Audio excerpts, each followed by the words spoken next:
Hi, today I am going to talk about Nokia's turnaround in the smartphones category. So when it comes to buying a smartphone, consumer always or generally shifts from a Windows smartphone to an Android or an Apple operating system.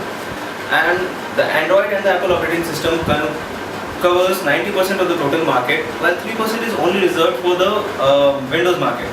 And this has been with a major concern of Nokia corporate house and its CEO Stephen Elop, who is due to cover his 3 years in a few months. But Stephen Elop has launched smartphones category in Nokia series in 2011, and since then he has always tried and envisioned to map the Nokia's smartphones category market into the whole world of the smartphones category. Still, Nokia has not performed so well. Let's have a look at facts and figures. Nokia's loss has been 272 millions in the recent quarter, and its sale has dropped by 8.1% by what Reuters has predicted.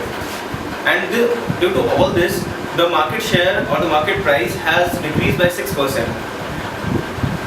Let us have a look at what has been the cause behind all these factors. The major cause was that Nokia has not been able to perform in emerging economies and the powerful markets, the potential markets like China, which was the focal point of Nokia.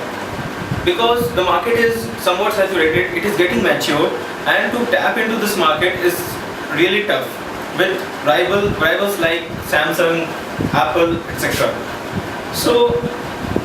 But to turn around the market, Elop has also said in the conference that it is going to launch some new features and some new products into the market in the coming months or in the coming quarter. And owing to this, the market is somewhat hopeful. And what I would say is that launching the right features at the right time is something which will be a great weapon for Nokia to turn around its sales. Thank you.